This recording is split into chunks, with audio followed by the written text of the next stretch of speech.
So, hello, my name is George Sioros.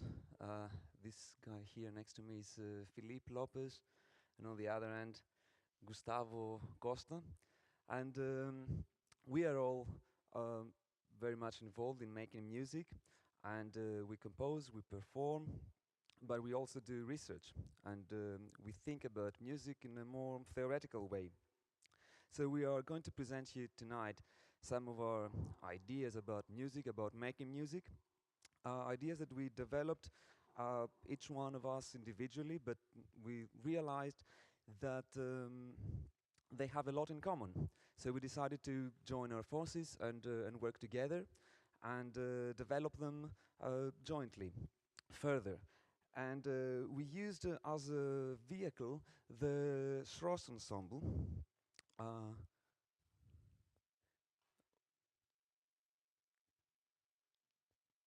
Okay, there it is. The Srosh Ensemble as a vehicle of developing our joint projects. So, what is this Srosh Ensemble? It's a collective music ensemble. It has a lot of members, a lot of people. It's very active. It does a lot of things, performances, they create instruments, and Enrique Fernandez is the guy that initiated, that started that. And this is the place where we do our projects. It's Sonoscopia. It's a cultural association, and it's a place where it's an association that brings people from all over the world, actually, and in order to work on music projects together. So this presentation has two parts. First, I'm going to present you those ideas that I was talking about, and second, we have prepared a short performance that you can actually experience these ideas in practice. So, where do those ideas come from? Well, they come from the simple fact that technology is a very important part of music and of making music, and there might be several reasons for that. One of them could be that new technology brings new elements into music, and new elements in music make the music more exciting.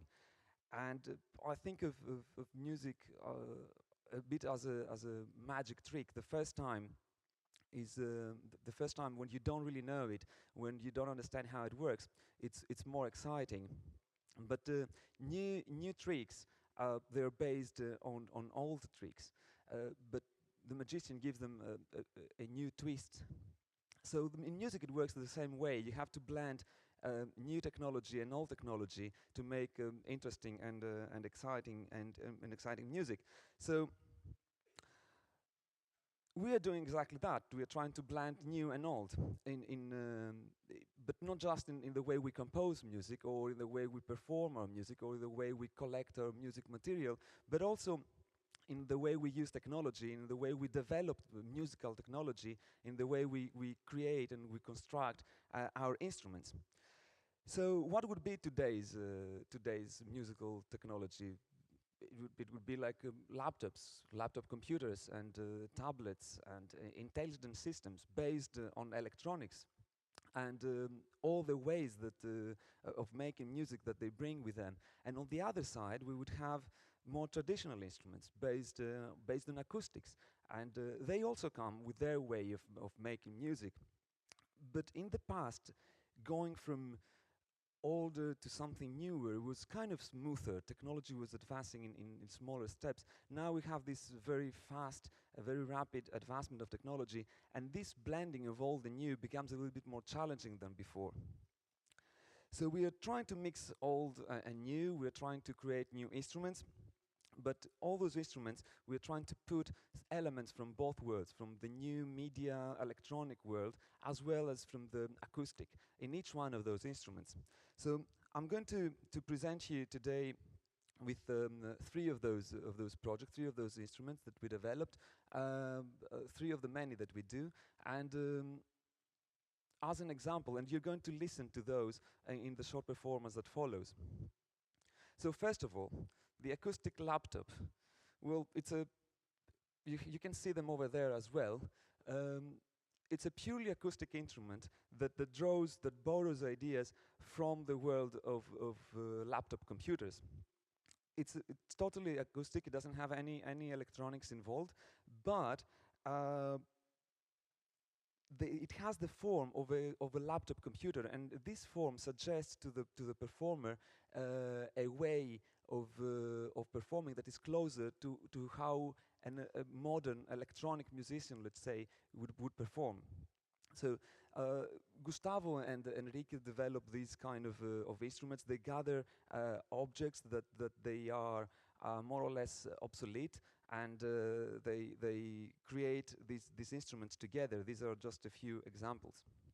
Another one would be the rhythmicator. It's on the other side of the scale between new and old. This is on the intelligent technology kind of scale, and it's a very simple instrument that I developed a few years ago based on some ideas of this guy, Carlos Guedes. He was supervising me while I was developing this instrument.